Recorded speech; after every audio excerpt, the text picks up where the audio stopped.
Welcome back to the Wichita Toy Train Club YouTube channel. I'm Zachariah. And I'm Chris, and what are we looking at today, Zach? Today we are going to be looking at the entire 1938 20th Century Limited train. And man, I mean, this is a beautiful engine. Yes. Don't you think? Yes, it is. It is a very nice, almost primer gray. Yes. Just from general observation, first look at it. First look, it is kind of a primer gray. That's that's a big conversation when these things came out. Oh yeah. It was. It was all over every Facebook group, everything. Yep. Yes, it was. So it's very nice to see it in person, how it actually looks. Yes. You know. So what are the general features that we got here? So on this locomotive, we'll hit the whole train, but we're going to start here with the locomotive.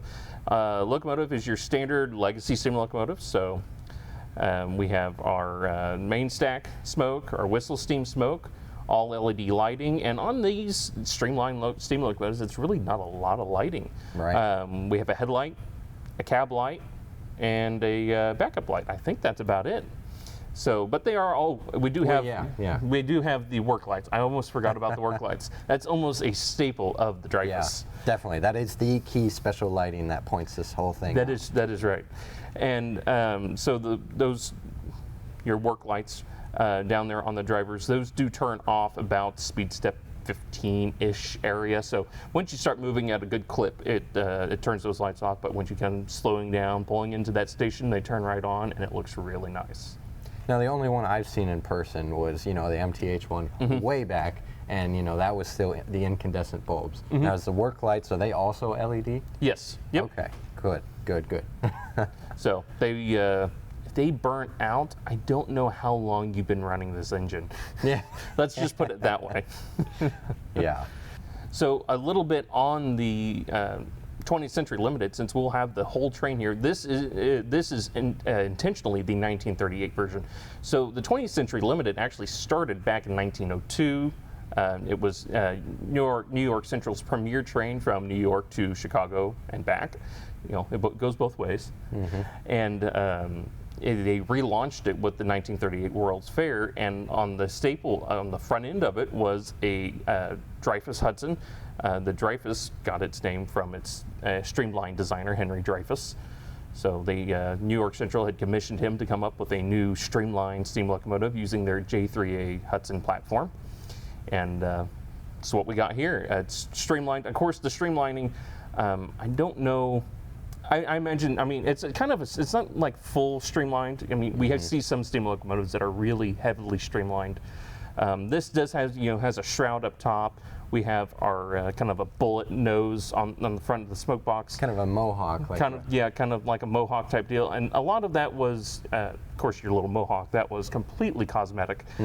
But, the streamlined look made it look fast and just seem like a very fast train. Oh yeah, and every other streamline engine, I think that is a very cool era. Yes. In the whole the whole railroad scheme of things. Right. Yes. Whatever you want to say. Yes. I think that is such a fantastic look, especially this. It looks like a bullet that would just shoot straight from New York to Chicago and get to there in no time. Exactly. So the New York, when they relaunched the 20th Century Limited, they would do that trip in 16 hours. I think the quickest it stated was about 15 and a half hours. Oh, man. From New York to Chicago. So they were able to fine-tune that and get a little faster. It made very few stops between the two cities. So why it's specific as to what train we're modeling is actually in 1940 they changed the paint just a little bit. When we show up our close-up photo shots here, back here on the tender, you'll notice there are two very thin blue stripes on either side of the New York Central stripe, and it goes all the way down the train. I believe they probably found out that blue was extremely hard to keep clean and looking nice, and they actually changed that to silver in 1940. Interesting. So as far as the gray color goes, it's a little lighter, of course, than what everybody else is accustomed to. That doesn't necessarily mean it's wrong. I'm not an expert to say it's wrong. You can talk to a different expert. If they tell you it's wrong, you can go with them, but I'm not going to try to be that expert. And so, what Lionel used, I mean, it's a little lighter than what everybody's accustomed to. It's not as light as what you see on the photos online, I don't think. Yeah. It doesn't look bad at all, honestly. It could have been lighter and looked bad. Yeah.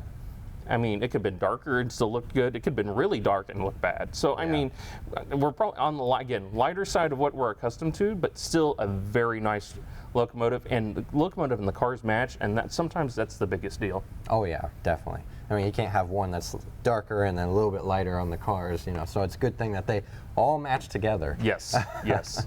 And these blue stripes on the side, I mean, I personally think that looks amazing.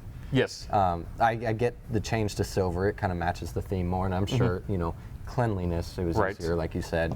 But the blue stripes is just that added extra pop of color. That blue I imagine just, like I keep saying, a bullet just flying past through. You're sitting in your car at the crossing gates, whew, and you see a gray train with these two stripes just going, just a blur. We get accustomed to the black steam locomotives. Yeah. And in this case, it was just a gray train, and that you got to have a little color just thrown in there every now and again, and sometimes just that little bit is all you need. Yeah. And I was going to mention, this is quite a different look for us on the reviews. We're usually doing black steam engines, all black. So, and on camera, you can see it better. Isn't that something? It's not against our dark shirts. Yeah, stands out. Very nice. So how many cars usually would this train pull? So when I looked it up, it jumped around a little bit. I think it probably depended on the time of the year, their actual train load, and how many passengers they were pulling. But the standard 20th Century Limited in this era was anywhere from 12 to 20 cars. So what we'll have today is 7 cars. So we're a little short, actually. They're going to be the full 21-inch Lionel passenger cars, so they're a very nice passenger car. Of course, we'll look at those here a little later. But once we get this on the layout, you'll probably notice really fast, even with only 7 cars. Yeah. In no scale, that's quite a bit. That's a good sized train. Yes. Very nice. So, but there's plenty of room if Lionel wants to go ahead and add to that train, that in case anybody's looking to try to model a specific train. Yeah. So this engine is from the 2023 Volume 1 or Big Book, whatever you want to call this catalog. You can check it out in here. If you don't have a physical catalog, you can check out our video right above here where we go over this whole catalog at every single page, discuss our thoughts, our feelings, anything else you want to talk about. Check that out, and let's keep going with the video. So let's get a little bit more into this Lionel model. This was a new model for Lionel. We haven't seen the Dreyfuss Hudson from Lionel in quite some time. So I believe they had actually lost their original tooling. I don't know if that was in part of one of the lawsuits with MTH or something, or if they just in general lost it, because that happens in China apparently.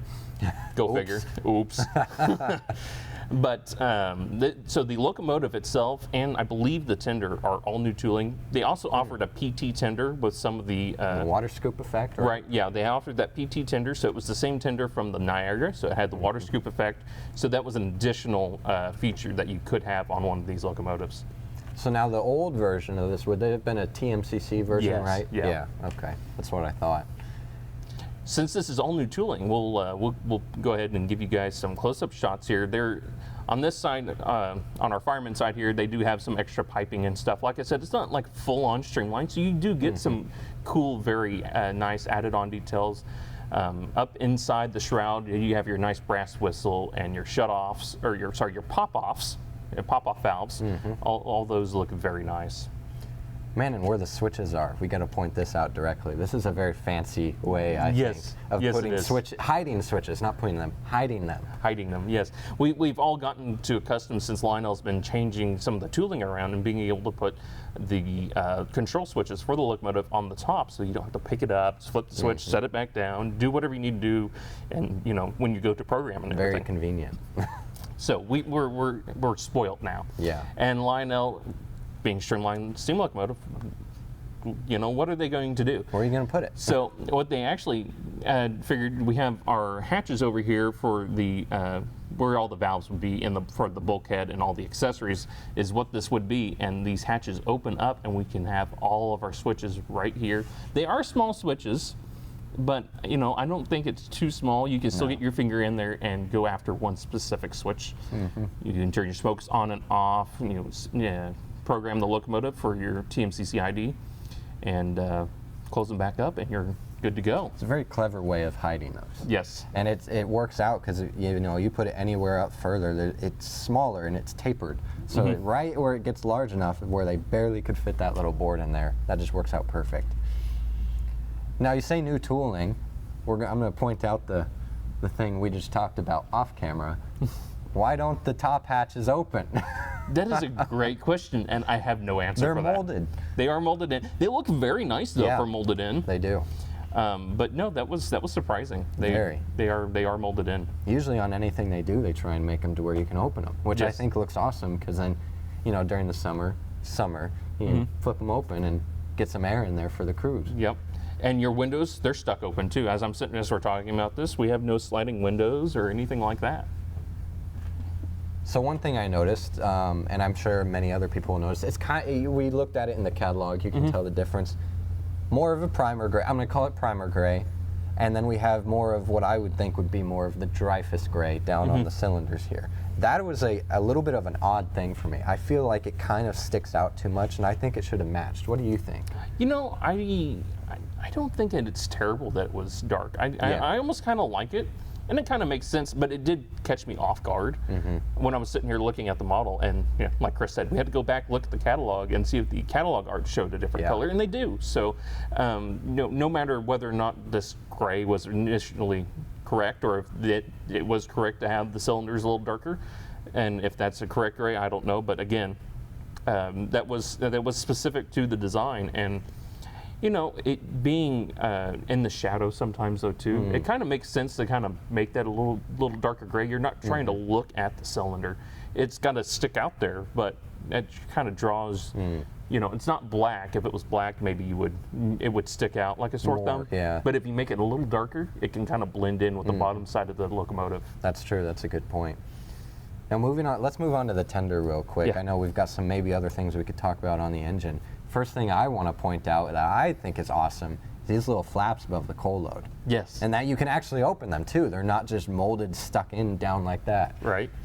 So yeah, we had, I don't know if they actually had a water scoop on this tender, but anyway, yeah, of course, probably not, because I'm thinking out loud here, and you had the PT tender that had the water scoop. Right. So the coal load, it's a very large coal load, and in order to keep probably your coal from flying. I don't know if the coal would fly away or why, what their reasoning between the hatches were, but I imagine it probably just gave it a nicer look. Yeah. So you could open them up, fill your coal, and close those back down, and have a very sleek looking top of the steam locomotive. If there's a actual logical reason, like maybe the coal would fly out at high speeds, let us know down below what you think. New York Central had a lot of tunnels. Maybe it was just so that way they didn't fill it too high and hit a tunnel or something. That's true. That's a good point. There's a lot of different reasons it could be. So I know we just went to the tender, but I wanted to check out the engine. Right here in the cab, that whole backside is gray. Do you know if that was a prototypical thing, or would it have been black? I have no idea. I would imagine it would probably, well, I have a feeling it would have been black, but it also makes sense if you're just there painting the whole thing, maybe. It could have been gray, and black makes sense though too. I assume Lionel made it gray because that was easier for them. Yeah. I don't think that was terrible. I don't think the floor would have been gray. I know that for sure. Yeah. Well, you have that apart. We do have that drop plate. So this locomotive does have a drop plate, so it looks very nice. And especially coupled together. Now, not like the Challenger, we don't have two different holes for the drawbar and the tender, but we do still have the kinematic action on the tender side. Nice. So that's probably what adds to the locomotive's minimum curve. That's what I was just about to bring up, because it's 072, isn't it? That's what the catalog says. I haven't tried it on anything tighter. And so, right now that's what we're going to go with. Which is kind of sad for a Hudson. But honestly, I feel like it should be maybe 060, is it 2 or 63? Maybe 054, I feel like would be more of the minimum, the farthest minimum you could go with this. But that kinematic tether, whatever you call it.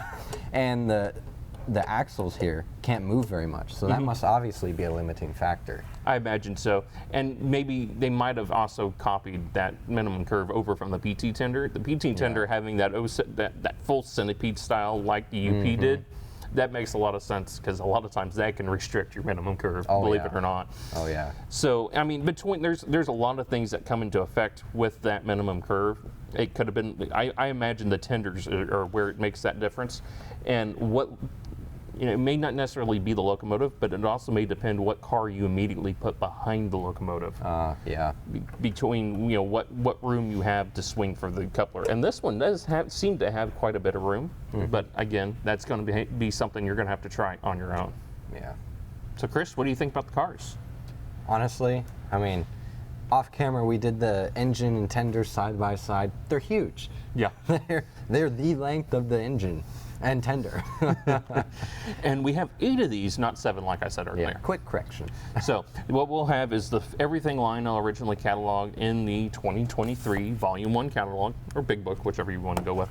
And what that consisted of was a 4-pack, a 2-pack, and then the Station Sounds Diner was also in a 2-pack with another diner because the train always had us 2 diners. So what we went ahead and pulled out to just show you here on the table is 3 cars, which we believe is all new tooling for Lionel on the 21-inch platform. So first up, we do have the Station Sounds Diner. We do have the radio antenna up top. There's a lot of separately applied details on these. That's what I was going to mention. Like, there's a lot going on here. There is a lot. I mean, just the diner in general. This side that you guys can see right up front there, they got like some corrugated steel windows that are open, some grade silver windows that are separately applied. Looks really nice. Very nice.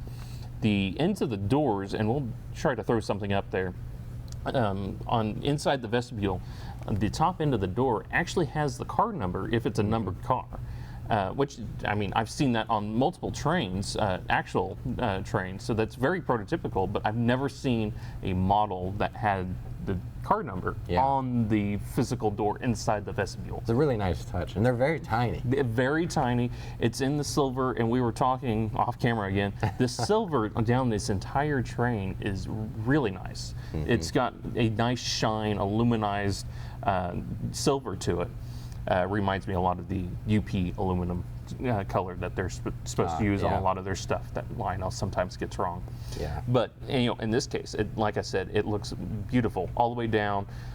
It's up here with the car names. It's on the stripes. I mean, we have the observation here, so you have a Pullman. The Pullman name is in that. The Manhattan Island. Everything is in that. Anything silver has got that same sheen to it. And these are honestly just extremely beautiful cars. Yeah. The same color, the gray with the aluminum, that silver and the blue striping. The blue stripes got me.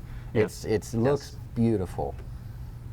And like we said, we had the 3 that we believe Lionel has got new tooling for. So we had the diner. We have a full RPO baggage car. So the train always had an RPO for fast mail. Always staffed by the United States Post Office, Railway Post Office Department. Man, and just looking inside of here, we got some actual kind of details of what is that, just bins where you'd put mail maybe? Did they really do? I kind of see something in there. It does look, I mean, that's the first time I've seen a manufacturer do some RPO detailing from the factory. That is cool. That's awesome. Okay, we just found that. And the windows almost got like blinds on them. Yep. Just generally amazing, honestly. It's very nice. So those bins are that same cream color Lionel likes to use for the standard interior of cars. The rest of the train has kind of a blue color, and again, we'll have some close-up shots of the lights on to be easier to see. But it's got a blue color all the way inside. Believe in one of these we actually see a white toilet. A pure white toilet. So that's got to be a separate piece, so they went through that much effort. I'm very happy though about that. It's not just the same one mold blue color toilet. Right. It's a bright white toilet. And a lot of them, at least from me on MTH side, I don't know about Lionel, you could say different, but a lot of those little rooms where the toilets are at, they're kind of hidden behind a piece of the exterior molding, so you can't really see it. But this toilet is like right by the window, so you actually get to see those little details, which is really nice that Lionel did that. Yeah, it's really cool. I do have one of my UP ones that the toilets are on that outside edge. They're not angled or anything, so in the window you have the top of the toilet flipped up in front of it. Ah, okay. And it's, well, same cream color. It's not white. It's not white, yeah. I think that's a great little detail. That's and the other thing to mention though is, again, Lionel's 21-inch passenger cars. We've looked at the UP ones before. You can check that out up over here probably. That's another video you can check out. It's an older one, so bear with us on that. But so these are all fully capable. They come with KD mounting pads. You can put KD couplers on them. 4 screws, the body comes off. You can go in there and do as much or as little detailing as you want to add to these cars. With the RPO car already having all those bins, some mail and some post office workers, that would be a really cool car. You could do some great easy detailing on it. Because they already did the bins for you. Yeah, I mean, that's already 50%. Yeah, you're halfway there. So that's really cool. Of course, these all have all LED lighting with the capacitors in them. I believe they actually changed the capacitors up. They were using gigantic super capacitors, which were really nice. They were quite a bit of overkill, and they would, the cars would stay on for like a minute. Well, that's what I was going to bring up. We've tried it with yours. We took them off and then like tested how long they'd stay on. I'm glancing inside of here, and I can see a smaller capacitor, which is fine as long as it doesn't flicker. I mean, that's all we're trying to get to, and these cars do that. Again, like I said, I'm pretty sure Lionel did that originally, and those capacitors probably are costing them $2 a pop. For the super capacitors. So for them to have to change that to a 50 or 75, 75-cent capacitor is not the end of the world, because we're still doing what we wanted to do. Yeah, and that's the only thing it needs to do. Yep. So we got kinematic couplers on here too. Yes. Yep. So the 21-inch cars have the kinematic couplers. These all feel very nice and smooth. The end of the observation has a molded scale coupler, which is the one piece of criticism I think I have for the 21-inch cars. Is I would love to see, if they're going to put a scale coupler on these, is just to go ahead and put an operating scale coupler on there. Yeah. New York Central, I don't, the 20th Century Limited, I don't think you're probably ever going to find this mid-train. Yeah. As far as the observation goes, but they did that with some of the UP stuff, and some of those cars you would find mid-train, and I can't do anything with. I actually put KDs on all of mine, so if it was a working scale coupler, I could use it. Yeah. Yeah, I agree. It's just a working scale KD coupler on the back there would have been a great extra touch. The molded one looks good. It looks good. It does the job of looking good. It does that job.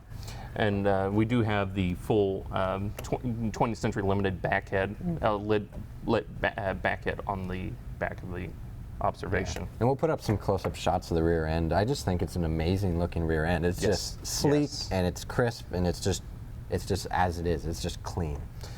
The other thing that I'm not entirely used to is the full diaphragm on these cars. I mean, just all of that is diaphragm.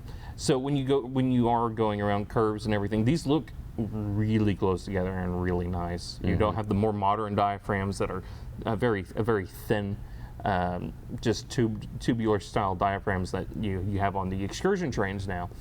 These sit very close together. So I think that's the other thing to mention with the, if you go with scale couplers on the Lionel's 21-inch cars, it does reduce your minimum curve to basically 072. Oh. So these, as they sit, are 054 with the kinematics, and that's why they have the kinematics, but if you go scale couplers, it does reduce you to 072. Or increase you, I guess would be the correct terminology.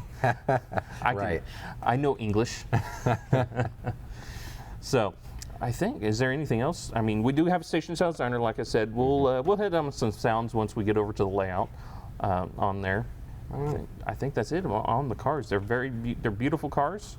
They look even nicer in a full train. Yeah, I mean 8 cars. That's plenty. Physically, that's a pretty long train, especially in O scale. In O scale, HO scale, it's like half the length. It's not even. But O scale, 8 cars. I don't think you need any more than 8 ever. Unless honestly. you have that big of a layout. Yeah, I mean, unless you've got this whole building size of a layout. Man, so very nice size train. Yes. I think. Yes.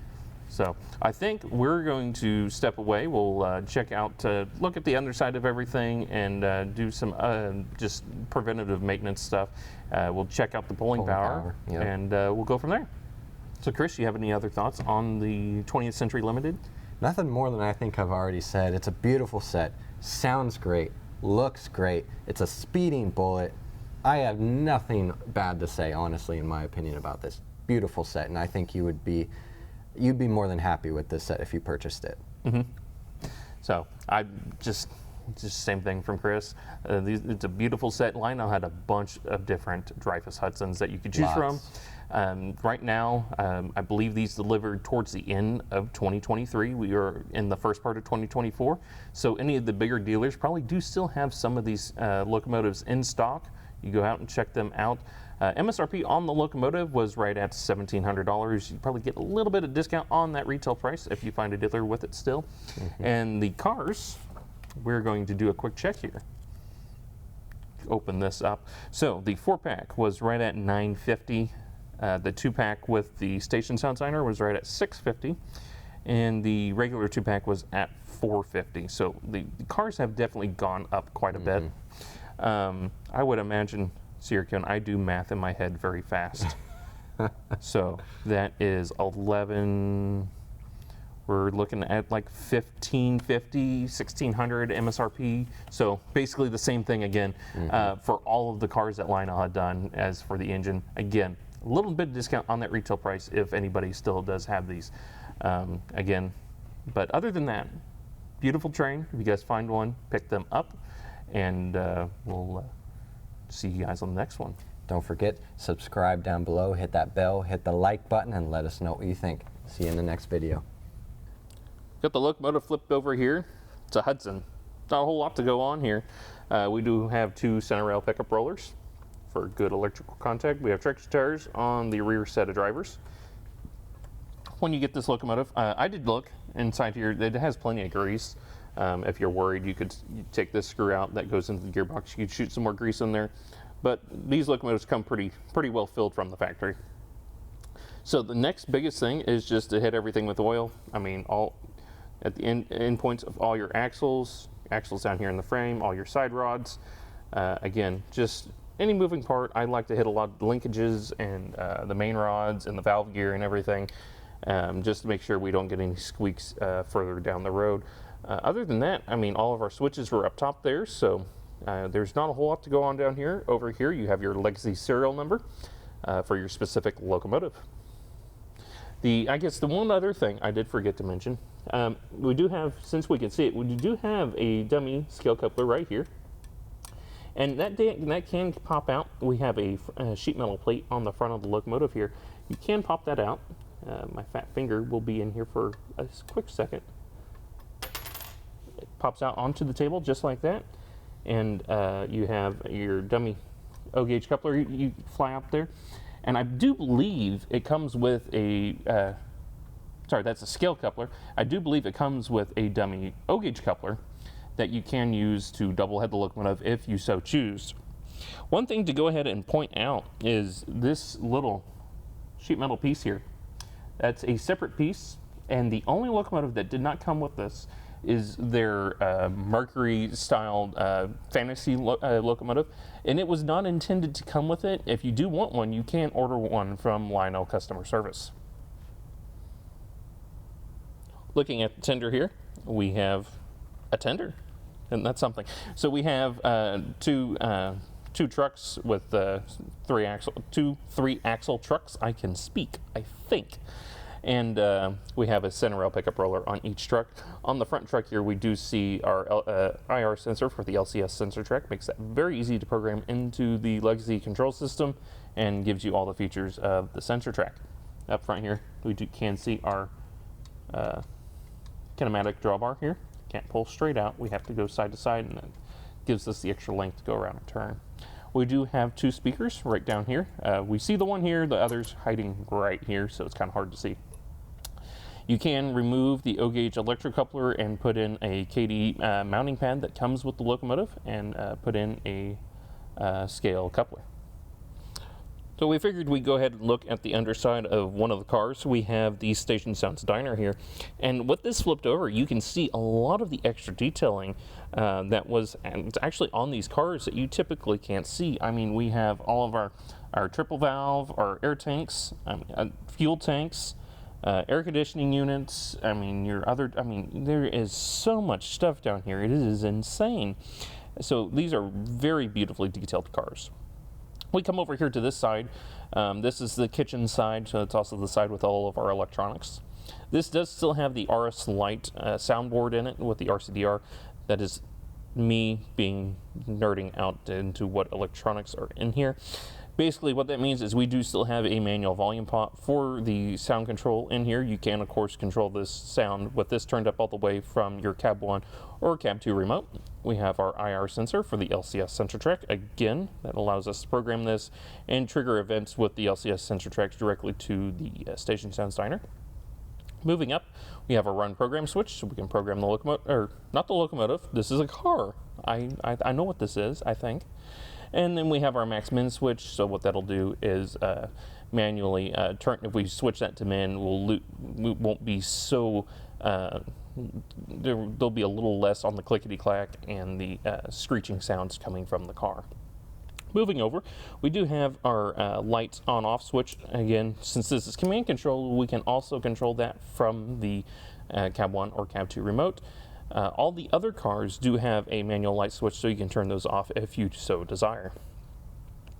All the other ends of the cars, as far as the trucks go, again, we'll put a little oil where our axles go into those bronze bushings along with the center rail pickup rollers, is always good, so that way we have keep any squeaks out. My original UP once squeaked a lot. I don't think I've heard these squeak much, so hopefully everything goes good for you. And then of course down here is our kinematic coupler. These have all been very smooth. Sometimes they do get a little sticky, a little bit of heavy oil or maybe some thin grease works really well down in here. Just kind of keep them lubed up and moving all really well. This here is where you would take all of these up and put your KD mounting pad for a scale coupler if you so desire. Okay, we are going to go ahead and check out some pulling power here. I got Chris over here. We're going to use our very scientific method.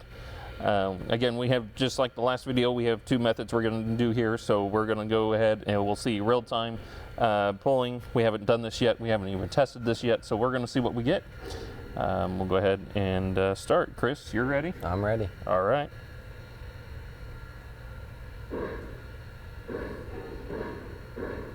We got up 2.6, 2.3. Somewhere around 2.5 pounds of pulling power is what it seems like. So we'll go ahead and hit our peak here, and we'll see what we peak out at.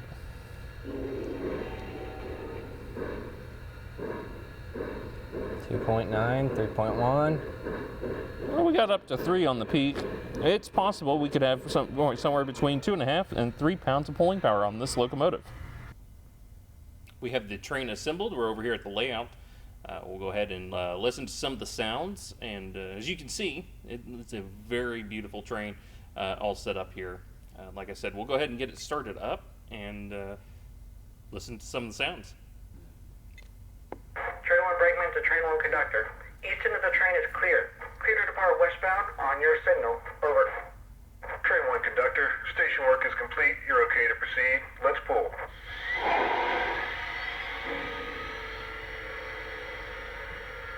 And there's our same new startup sequence.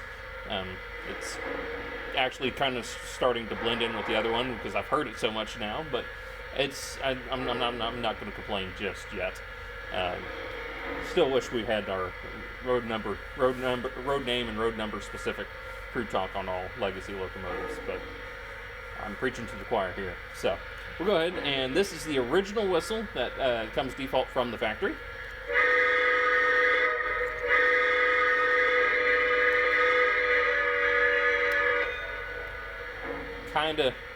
doesn't quite sound right. That's just me. I'm not a New York Central guy, but that doesn't quite sound right. So we'll go ahead and go through the 5 whistles, and let us know down in the comments below which one you like. So that was whistle 1. We'll go 2.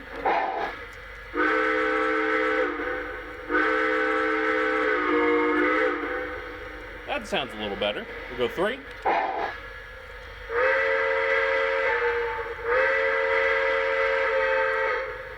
4.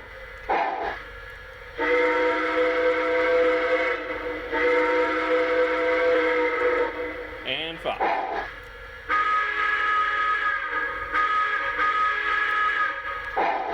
We'll be back to our original. There's those. We do have 5 different bells. We'll give those a listen real quick here. There's 1, 2,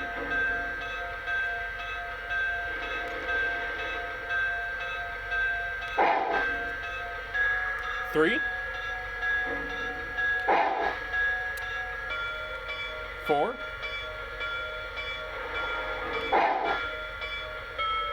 5, and back to our original. Again, we do still have some of our standard crew talk and tower comm sequence we would expect.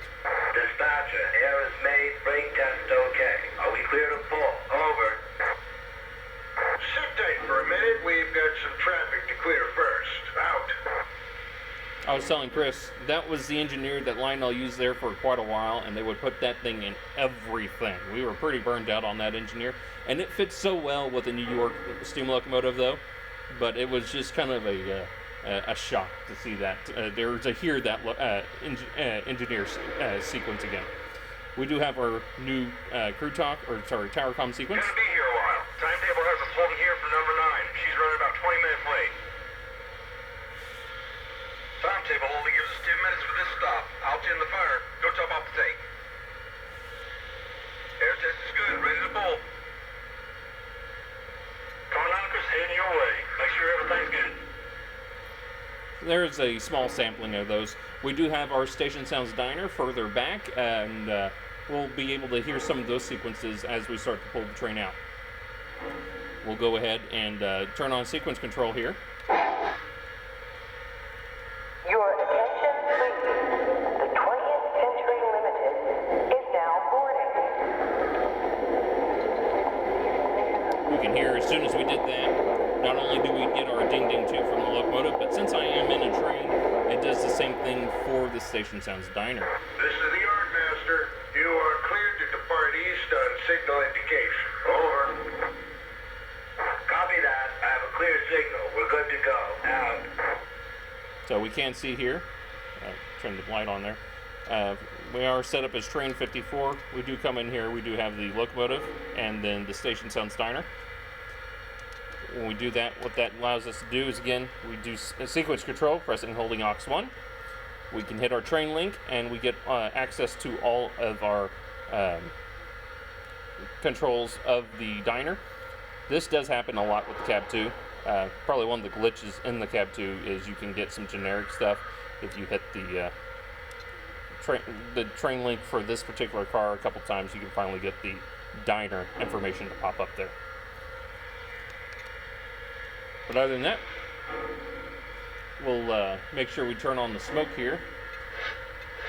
I did have it off earlier, trying to let the wick, or let the fluid soak into the wick here. I'll go ahead and make sure the smoke's on. And we'll go ahead and take this for a spin around the layout. The 20th Century Limited is now departing.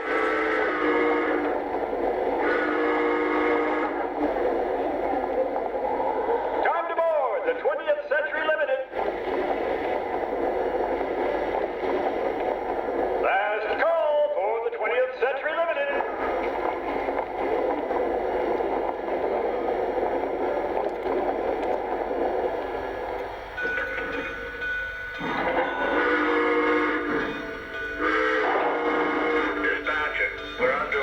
Welcome aboard, folks.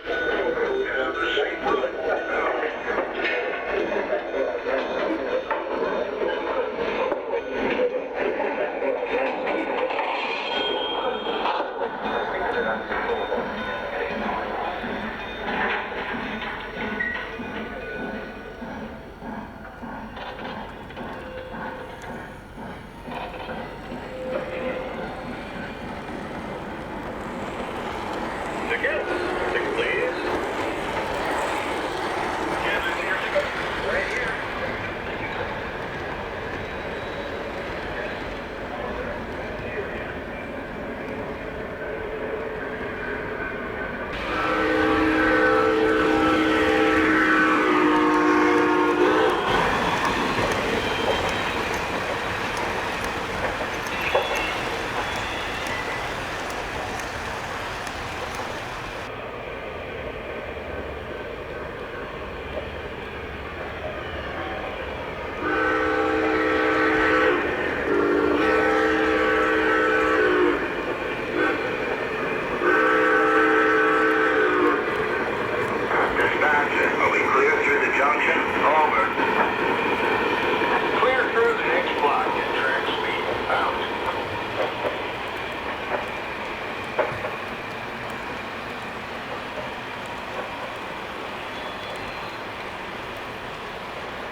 Gentlemen, the dining car is now open to the second seating.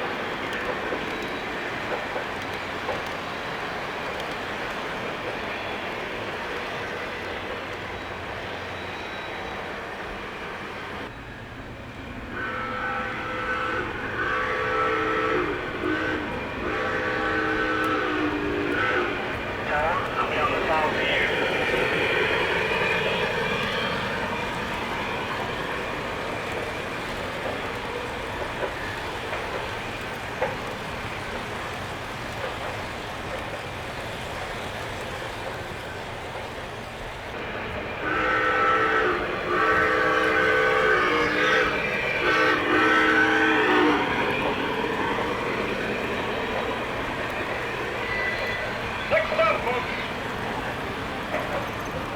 Approaching the station.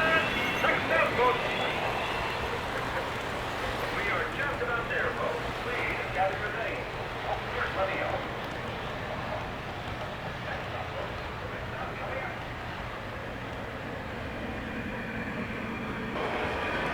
Tower coming up. Get ready to pump up the train orders.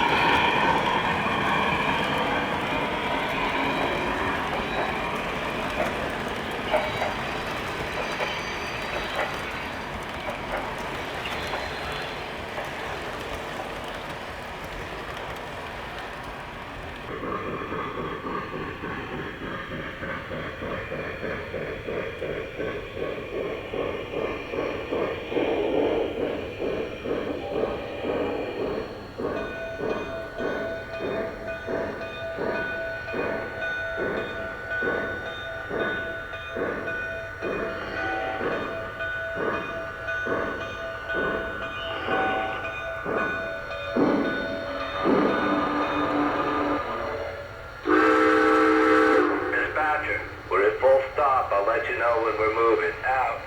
Thank you for your patience. We'll be rolling again soon. Your attention, please. The 20th Century Limited has arrived. Let me help you with that duffel, son. Please use the railing.